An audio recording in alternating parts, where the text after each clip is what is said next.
Hello everyone, welcome to the commerce classes with Pankaj Chopra. बेटा हम लोग चैप्टर कर रहे हैं साइंटिफिक मैनेजमेंट, उसके प्रिंसिपल और टेक्निक्स के बारे में चैप्टर है। लास्ट क्लास के अंदर हम लोग प्रिंसिपल कंप्लीट कर चुके हैं, मीनिंग कंप्लीट कर चुके हैं और उसके फीचर्स कंप्लीट कर चुके हैं कि साइंटिफिक मैनेजमेंट है क्या, उसके प्रिंसिपल्स क्या क्या है और उनके फीचर्स क्या है।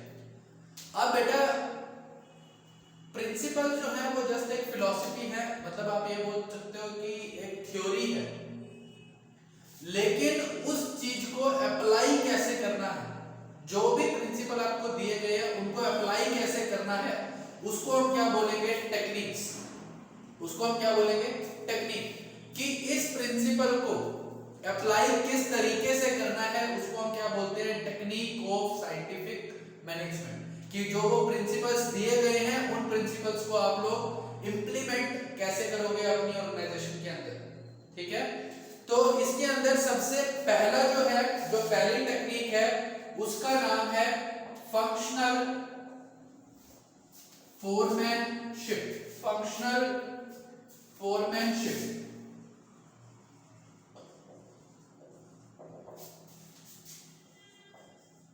बेटा फंक्शनल फोरमैनशिप जो था ये totally based on specialisation principle. ये स्पेशलाइजेशन प्रिंसिपल के ऊपर टोटली बेस्ड है। इसके अंदर ये बताया गया है कि किस तरीके से हम लोग स्पेशलाइजेशन का पूरा बेनिफिट ले सकते हैं, उसके ऊपर ये प्रिंसिपल है। ये क्या कहता है, फंक्शनल फोरमैनशिप की जो टेक्निक है वो क्या कहती है कि आप ऐसा करो, जितने भी आपके एक्सपर्ट है ना, उनकी एक्सपर्टीज, जो उनकी क्वालिटी है एक्सपर्ट्स की, जो एक्सपर्टीज है उसका प्रॉपर बेनिफिट लेना है, उसका पूरा बेनिफिट लेना है। तो हमने कहा कि कैसे लेना है इसका बेनिफिट। कहते हैं आप ऐसा करो, जो आपका डिपार्टमेंट है, जो आपकी ऑर्गेनाइजेशन है, उसको दो डिपार्टमेंट के अंदर आप डिवाइड कर दो। मतलब जो आपकी फैक्ट्री की मैनेजमेंट है उसको दो पार्ट्स में डिवाइड कर दो। एक जो होंगे वो होंगे प्लानिंग डिपार्टमेंट और दूसरा जो होगा प्रोडक्शन डिपार्टमेंट। मतलब वो क्या कहने लगा है, कहता है सर जी आपकी जो फैक्ट्री है ना, जो आपकी फैक्ट्री मैनेजर है, इसको दो पार्ट्स में डिवाइड कर दो। एक का नाम रख दो आप प्लानिंग डिपार्टमेंट, एक का नाम क्या कर दो आप, प्लानिंग डिपार्टमेंट। दूसरे का नाम क्या रख दो आप, प्रोडक्शन डिपार्टमेंट। आप अपनी फैक्ट्री को दो डिपार्टमेंट्स में डिवाइड कर दें। फैक्ट्री की जो मैनेजमेंट है उसको दो टुकड़ों में बांट दो। एक का नाम रख दो प्लानिंग डिपार्टमेंट और दूसरे का नाम रख दो प्रोडक्शन डिपार्टमेंट। और इनके अंदर, दोनों डिपार्टमेंट्स के अंदर आप लोग चार एक्सपर्ट्स को अपॉइंट कर लो। 4 एक्सपर्ट्स को आप अपॉइंट कर लो और जो आपके एक्सपर्ट्स होंगे उसको हम क्या बोलेंगे, ऑफिसर्स। क्या बोलेंगे उनको, ऑफिसर। यानी कि प्लानिंग डिपार्टमेंट के जो एक्सपर्ट है उसको हम बोलेंगे प्लानिंग ऑफिसर, और जो आपके प्रोडक्शन डिपार्टमेंट के एक्सपर्ट्स हैं उनको हम बोलेंगे प्रोडक्शन ऑफिसर। तो उसने क्या बोला है, कहता है कि इसके अंदर जो 4 होंगे, सबसे पहले होगा रूट क्लर्क होगा। दूसरे नंबर पे होगा आपका इंस्ट्रक्शन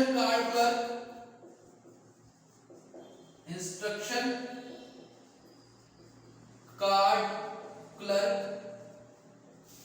तीसरे नंबर पे जो होगा वो होगा टाइम एंड कॉस्ट क्लर्क, और जो आपका चौथे नंबर पे है वो है डिसिप्लिन क्लर्क।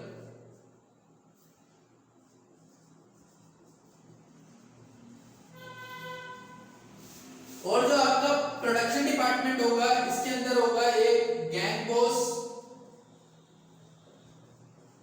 दूसरा जो होगा यहाँ पे वो होगा स्पीड बॉस। यहाँ पे सारे बॉस है बेटा, यहाँ सारे बॉस है, वहां क्लर्क थे, स्पीड बॉस। तीसरे नंबर पे होगा रिपेयर बॉस,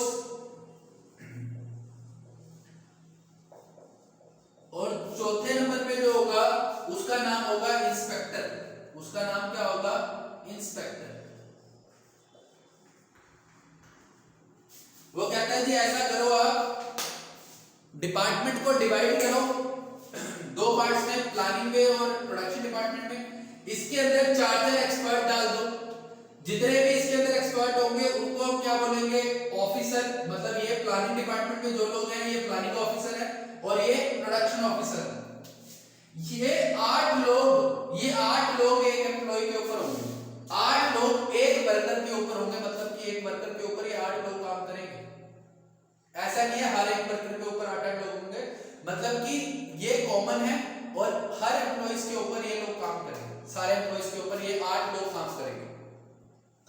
तो बेटा जो प्लानिंग डिपार्टमेंट होगा ये सिर्फ और सिर्फ नाम से क्लियर हो रहा है, ये सिर्फ प्लानिंग करेगा कि काम को कैसे करना है, उसके कौन कौन से रूट होंगे, इंस्ट्रक्शन क्या क्या है, मशीन को कैसे यूज करना है, रॉ मटेरियल कहां से मिलेगा, ये सब कुछ। टाइम और कॉस्ट क्लर्क जो होगा ये बताएगा कि कितना आपको इस काम के लिए टाइम रिक्वायर्ड है, कितने बजे शुरू होगा, कितने बजे खत्म होगा और उसकी एस्टिमेटेड कॉस्ट क्या होगी। डिसिप्लिन क्लर्क जो है वो डिसिप्लिन को चेक करेगा कि जो भी चीजें हो रही हैं वो सारी की सारी प्रॉपर है या नहीं है, ठीक है, डिसिप्लिन को मेंटेन किया जाएगा। फिर इधर जो प्रोडक्शन डिपार्टमेंट में ये गैंग बॉस है, ये क्या करते हैं, वर्कर्स को डिवाइड करेंगे, एक पर्सन को अपॉइंट कर लेंगे उन्हीं में से जो उनका बॉस बन जाएगा। उसका काम क्या होगा वो आपको बताया जाएगा। स्पीड बॉस नाम से क्लियर हो रहा है, स्पीड के ऊपर काम करने वाला है। रिपेयर बॉस रिपेयर के लिए काम करेगा और इंस्पेक्टर सारे के सारे जो काम चल रहे हैं उसको इंस्पेक्ट करेगा। क्लियर? तो अब इसमें जो स्पेशलिस्ट है प्लानिंग डिपार्टमेंट के और उनके फंक्शन क्या होंगे, जैसे कि सबसे पहले आपको लिखवाया मैंने रूट क्लर्क। रूट क्लर्क जो होगा ये सीक्वेंस बताएगा आपको कि एक पर्टिकुलर काम को किस सीक्वेंस में स्टेप बाय स्टेप कैसे कैसे आपको कंप्लीट करना है और ये आपको सब कुछ बताएगा कि कोई काम जो होगा वो फाइनलाइज होने से पहले, फिनिश होने से पहले किन किन प्रोसेसेस से निकल के सामने आएगा, ठीक है। और ये डिसाइड करेगा कि कौन सी जॉब कौन सी डेट को करनी है और कहां पे करनी है। ये सारा काम किसका है, रूट क्लर्क का है। ये आपको सीक्वेंस बताएगा और ये आपको ये बताएगा कि कहां पे करना है, कैसे करना है, कौन कौन से प्रोसेस है जहां से वो निकल के फिनिश हो, ठीक है। सेकंड जो है आपका इंस्ट्रक्शन कार्ड क्लर्क, ये आपको सारी की सारी इंस्ट्रक्शन देगा और ये क्या करेगा, जो भी इंस्ट्रक्शन कार्ड है ये गैंग बॉस को दे देगा, गैंग बॉस को जाके दे देगा। इसके अंदर क्या लिखा होगा, इस कार्ड के अंदर इंफॉर्मेशन लिखी होगी कि काम कैसा है, उसका नेचर कैसा है, उसको काम को करने का प्रोसीजर क्या होगा और कौन सा मटेरियल उसके अंदर यूज होगा और कौन सी मशीनें यूज होंगी और उस मशीन को कैसे कैसे यूज करना है। ये सारा किसके अंदर लिखा होगा, इंस्ट्रक्शन कार्ड के अंदर। और इसको प्रिपेयर कौन करेगा, इंस्ट्रक्शन कार्ड क्लर्क। बना के किसको देगा, गैंग बॉस को देगा और उसके अंदर सारी डिटेल लिखी होगी, मटेरियल कौन सा यूज करना है और मशीनों को कैसे कैसे यूज करना है, वर्कर कौन कौन से आपको यूज करने हैं, वो सारा उसके अंदर डिटेल होगी। Next one is time and cost clerk. नाम से क्लियर हो रहा है, ये आपको ये बताएगा कि काम को कब स्टार्ट करना है और कब खत्म करना है और पूरा का पूरा काम जो है वो कितना टाइम लेगा कंप्लीट होने के अंदर। और ये भी बताएगा कि उस प्रोडक्ट को बनाने के लिए कॉस्ट कितनी लगने वाली है। कौन बताएगा, ये आपको टाइम और कॉस्ट क्लर्क बताएगा बेटा। Next one is discipline officer. Discipline officer का काम क्या होगा, वो ये देखेगा कि जितना भी काम है, ये जो सारा काम चल रहा है, ये क्या प्रॉपर मैनर में है या नहीं है। ये काम था आपके प्लानिंग डिपार्टमेंट का। प्लानिंग ऑफिसर्स के ये स्पेशलिटीज है और ये उनके फंक्शंस हैं। अब आ जाओ बेटा प्रोडक्शन डिपार्टमेंट के ऊपर, इनकी क्या क्या स्पेशलिटीज हैं और क्या इनके फंक्शन है। सबसे पहले मैंने आपको बताया गैंग बॉस। गैंग बॉस का क्या होता है बेटा, जितने भी वर्कर होते हैं कंपनी के अंदर उनको अलग अलग ग्रुप्स के अंदर डिवाइड किया जाता है। जैसे सपोज कंपनी के अंदर 40 एम्प्लॉई हैं, उनको 8-8 के कितने ग्रुप बना दिए, 5 ग्रुप बना दिए। 5 ग्रुप में वर्कर्स को बांट दिया और उनमें से एक लीडर अपॉइंट कर लिया। उन वर्कर्स के ग्रुप में से हर ग्रुप में से एक लीडर को अपॉइंट किया गया जिसका नाम क्या था, गैंग बॉस। जिसका नाम क्या था, गैंग बॉस। और इस गैंग बॉस का काम क्या था कि ये देखता था कि जो वर्कर है और जो मशीन है क्या वो काम करने या नहीं है, ठीक है। नेक्स्ट, उसके लिए जो भी मटेरियल रिक्वायर्ड है उस मटेरियल को अवेलेबल करवाने का काम भी इसी का ही था, गैंग बॉस का। नेक्स्ट जो हमारा वो है स्पीड बॉस। इसका मेन फंक्शन क्या था स्पीड बॉस का? ये देखता था कि सारे के सारे वर्कर जो स्टैंडर्ड टाइम फिक्स किया हुआ है उसके अकॉर्डिंग काम कर रहे हैं या नहीं कर रहे। मतलब जैसे आपको काम करने के लिए 30 मिनट मिले तो क्या आप 30 मिनट के अकॉर्डिंग काम कर रहे हो या नहीं कर रहे। और अगर आप 30 मिनट के अकॉर्डिंग काम नहीं कर रहे तो उस स्पीड के स्लो होने का रीजन क्या है, उस स्लो स्पीड का रीजन फाइंड आउट करना और उसका सॉल्यूशन देने का काम कौन करता था? आपको स्पीड बॉस करता था। Next one is repair boss. इसका काम जैसा कि आपको नाम से क्लियर हो रहा है, रिपेयर बॉस का काम क्या है कि जितनी भी मशीन है, जितने भी टूल हैं, क्या वो वर्किंग कंडीशन में है या नहीं है। अगर नहीं होंगे तो वो उसको रिपेयर करवाएगा। Next one is inspector. इसने क्या करना है, इसने जो भी गुड्स का प्रोडक्शन हुआ है उसको इंस्पेक्ट करना है और उनको क्या करना है, इसने जो स्टैंडर्ड क्वालिटी आपको बताई गई थी उसका और जो एक्चुअल है उसका कंपैरिजन करना है, क्या वो सही है या नहीं है। अगर वो सही नहीं है तो उसके रीजंस फाइंड आउट करने का काम होता है इसका, और उन रीजन जो भी वहां पे कमियां आई जिसकी वजह से ऐसा हुआ उन कमियों को दूर करना, उन रीजंस को फाइंड आउट करना और उन रीजंस के सॉल्यूशन को लेके आना कि ये दिक्कतें आ रही हैं तो इसका सॉल्यूशन क्या है। ये आपका बेटा फर्स्ट टेक्निक थी फंक्शनल फोरमैनशिप, जिसके अंदर एक वर्कर के ऊपर 8 बॉस काम कर रहे हैं वहां पे, ठीक है।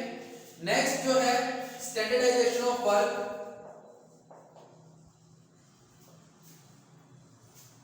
Standardisation of work. Standardisation of work का मतलब क्या है सर? स्टैंडर्डाइजेशन ऑफ वर्क का मतलब सिंपली ये है कि आपको स्टैंडर्ड सेट करने हैं, आपको स्टैंडर्ड सेट करने हैं कि मटेरियल जो होगा या हमारा प्रोडक्ट होगा वो किस क्वालिटी का निकल के आएगा, उसका एक स्टैंडर्ड सेट करना है आपको। एम्प्लॉय कितने घंटे काम करेंगे, एम्प्लॉय का काम का जो स्टैंडर्ड होगा वो किस हिसाब से होगा, ये सारा का सारा स्टैंडर्ड सेट किया जाता है स्टैंडर्डाइजेशन ऑफ वर्क के अंदर। मतलब हर किसी के लिए एक स्टैंडर्ड सेट कर दिया जाता है। जैसे कि मैं आपको थोड़ा और क्लियर कर दूं, जैसे एक स्टैंडर्ड सेट करना है एम्प्लॉय के लिए तो वहां पे ये होना चाहिए कि एक दिन के अंदर एक एम्प्लॉय 20 यूनिट प्रोड्यूस करेगा, ये उसका एक स्टैंडर्ड है, ये एक स्टैंडर्ड प्रोडक्शन है। इस तरीके से सबके स्टैंडर्ड सेट करने हैं आपको, ठीक है। जो भी काम है आपको उसके स्टैंडर्ड सेट करने हैं आपको।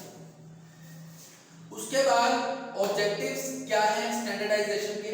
सबसे पहला ऑब्जेक्टिव ये था to reduce the given line of production to fix type size and characteristic. जो भी आपका प्रोडक्शन है, प्रोडक्शन लाइन है, उसको एक फिक्स साइज दे देना, फिक्स टाइप दे देना और एक फिक्स कैरेक्टरिस्टिक्स आपको प्रोवाइड करने हैं। Second, to introduce the manufacturing of identical products such that they are easily interchangeable with one another. जैसे आप बेटा इसमें वो क्या कहते हैं कि प्रोडक्ट जो है वो स्टैंडर्डाइज होना चाहिए।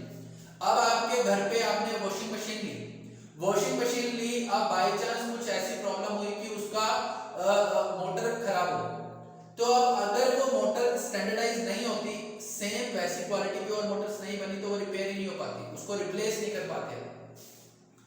तो इसलिए वो क्या कहते हैं कि प्रोडक्ट जो होने चाहिए वो आइडेंटिकल होने चाहिए ताकि आप उसको क्या कर सको, चेंज कर सको। Next one is to ensure quality standards, to establish standards of performance of man and machine. उनके जो भी स्टैंडर्ड परफॉर्मेंस सेट करनी है आपको एम्प्लॉइज की भी और मशीन्स की, ठीक है। Next one is simplification. Next जो था वो था सिंप्लीफिकेशन। सिंप्लीफिकेशन नाम से क्लियर हो रहा है बेटा, सिंप्लीफिकेशन।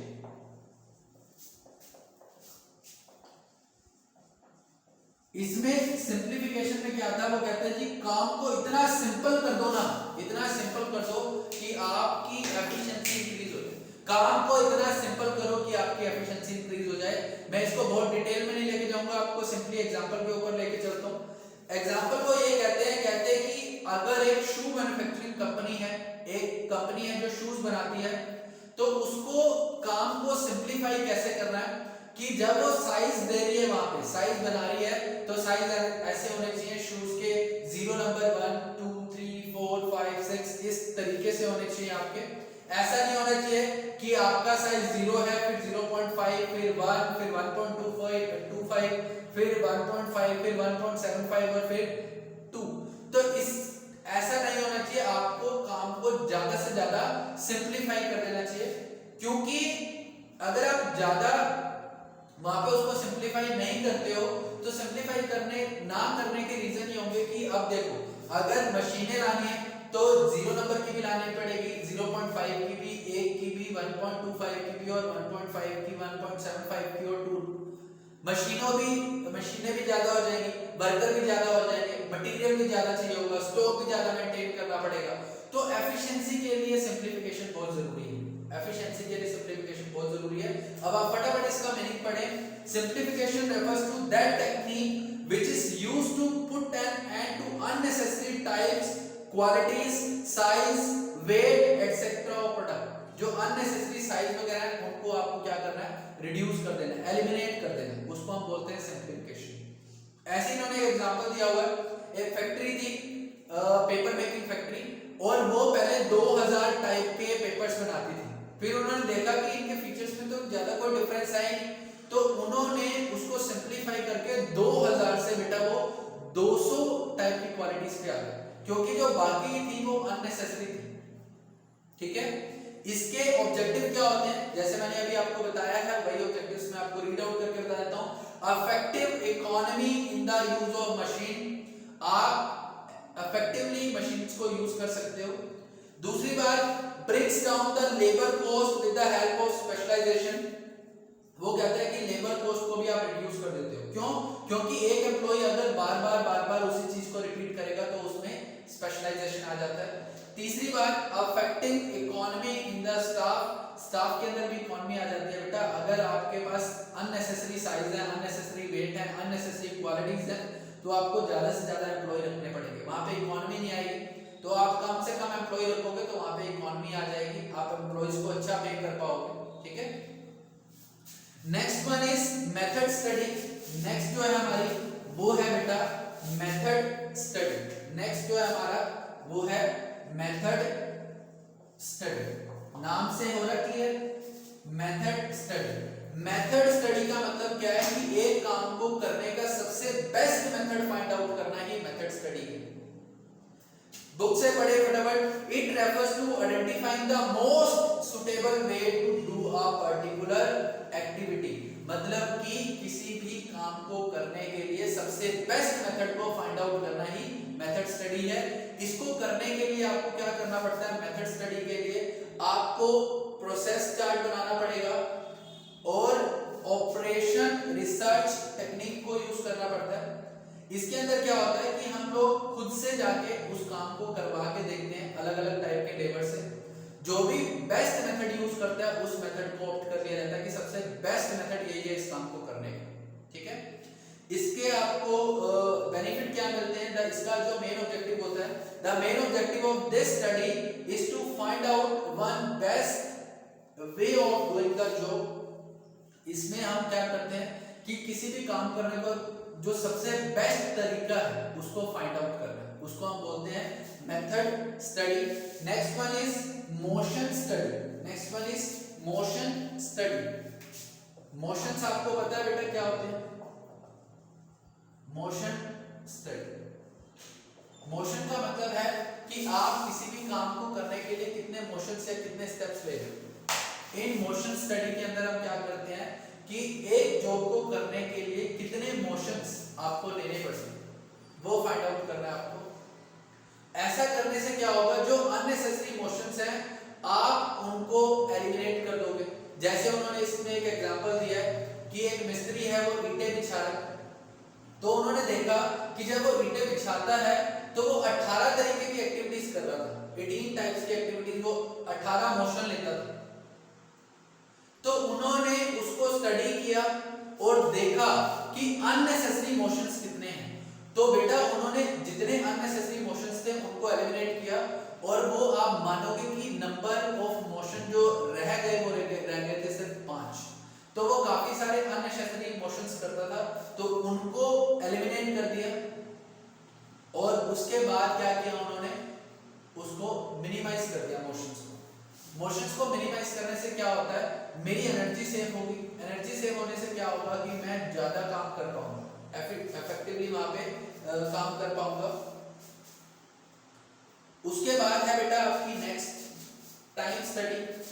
नेक्स्ट जो है आपकी वो है टाइम स्टडी। नेक्स्ट टेक्निक जो थी वो आपकी थी टाइम स्टडी।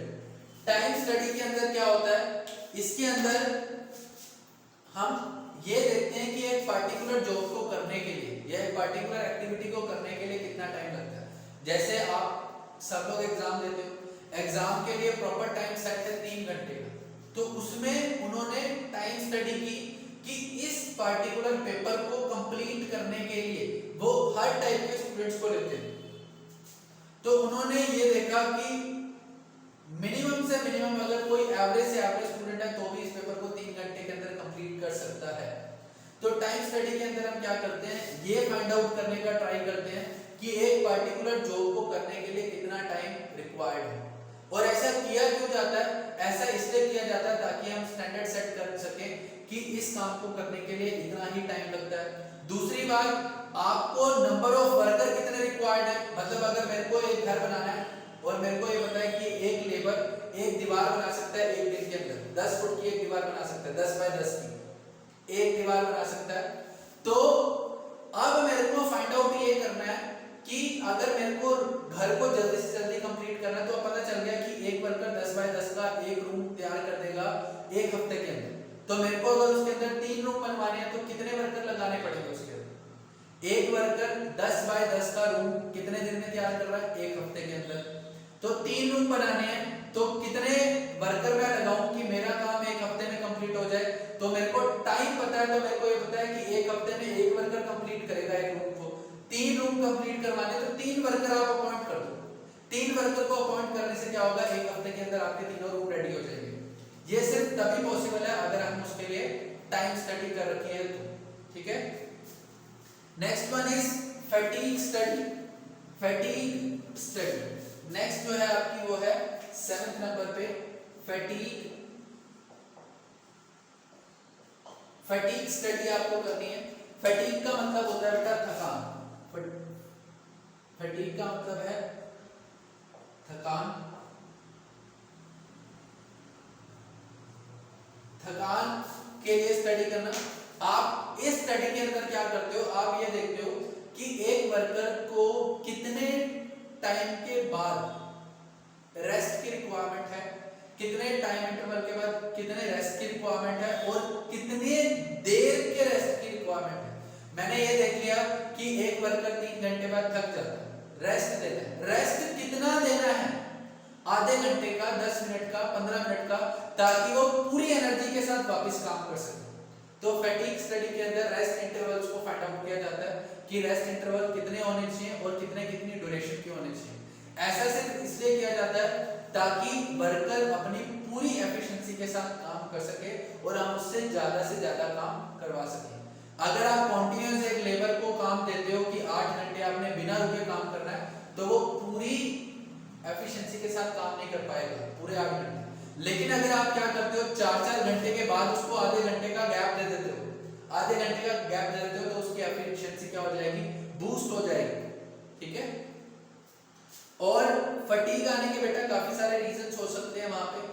ऐसा हो सकता है कि उसको थकावट हो, या फिर उसका वर्किंग कंडीशन उसको अच्छी नहीं मिल रही, बड़े लंबे टाइम तक हम उससे काम करवा रहे हैं, ठीक है, या फिर उसको अनसुटेबल काम दे दिया, वो उसके जो रिलेशन है वो अनहैप्पी है, बॉस के साथ अच्छे रिलेशंस नहीं है। इन रीजन की वजह से फटीग इकट्ठा हो जाता है, ठीक है। तो उसको दूर करने के तरीके हैं। उसके बाद नेक्स्ट जो है वो है differential wage rate system.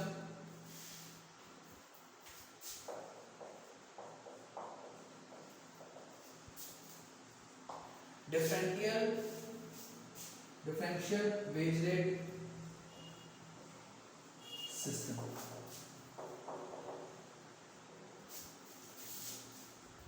Differential wage rate का मतलब क्या है, डिफरेंट वेज रेट सिस्टम। मतलब क्या है सर, इसके अंदर बेटा उन्होंने दो वेज रेट डिसाइड किए, एक तो था हाई रेट और एक था लो रेट। उसने क्या किया, जो वो वेजेस देते थे वो दो रेट्स पे देते थे, एक था हाई वेज और एक था लो वेज। हाई वेज में क्या था, हाई रेट में क्या था, अब उन्होंने स्टैंडर्ड सेट कर दिया, कहते हैं कि जी अगर जिसने स्टैंडर्ड है उनका 20 यूनिट्स अ डे, 20 यूनिट्स एक दिन में आपको बनानी है, ये स्टैंडर्ड है। अगर जी आपने स्टैंडर्ड अचीव कर लिया तो मैं आपको दूंगा हाई वेज रेट दूंगा जी मैं आपको। और अगर आपने स्टैंडर्ड अचीव नहीं किया तो मैं आपको क्या दूंगा, लो वेज रेट दूंगा। मैं क्या करूंगा, लो वेज रेट दूंगा मैं आपको।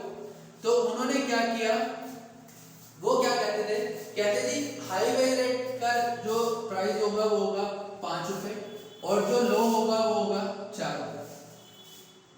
सर इससे क्या बेनिफिट मिलेगा, इसका बेनिफिट ये था, अगर मान लो कोई वर्कर 20 यूनिट प्रोड्यूस कर देता है तो उसको कितने पैसे मिलेंगे, 20 इंटू में 5 यानी कि 100 रुपीज उसको मिलेंगे, 20 यूनिट प्रोड्यूस कर देता है। और अगर वही वो प्रोड्यूस करता है 18 यूनिट, स्टैंडर्ड से कम यूनिट प्रोड्यूस करता है, तो 5 रुपए के हिसाब से कितने रुपए के हिसाब से मिलेंगे, 4 रुपए के हिसाब से 72 रुपीस। अब इन दोनों के बीच में यूनिट का फर्क तो कितना हुआ, सिर्फ 2 यूनिट का। लेकिन अगर इनकी वेज का डिफरेंस देखोगे तो वो हो जाएगा बेटा 28 रुपए। सिर्फ 2 यूनिट कम प्रोड्यूस करने पे कितना डिफरेंस आ गया, दोनों में 28 रुपए का डिफरेंस आ गया। सर इसका फायदा क्या है, इसका फायदा ये है कि जो एफिशिएंट एम्प्लॉई है उसको ज्यादा पैसे मिलेंगे और जो एफिशिएंट एम्प्लॉय नहीं है उसको कम पैसे मिलेंगे। तो जो एफिशिएंट होगा वो मोटिवेट होगा, अपने टारगेट को अचीव करने का ट्राई करेगा। और जो डिसएफिशिएंट एम्प्लॉय है वो क्या करेगा, वो अपनी कमियों को दूर करने का ट्राई करेगा कि कम से कम मैं स्टैंडर्ड पे पहुंच जाऊं। अगर स्टैंडर्ड से कम रहा तो बाकी जितने प्रोड्यूस कर दिए उस पे भी कम पैसे मिलेंगे। इसलिए इसको उन्होंने टेक्निक को यूज किया कि जो अच्छा वर्कर है उसको ज्यादा पैसे दो, जो अच्छा वर्कर नहीं है, जो एफिशिएंटली काम नहीं करता उसको कम पैसे दो। लास्ट जो हमारा मेथड है या लास्ट टेक्निक जो है उसको बोलते हैं मेंटल रिवॉल्यूशन।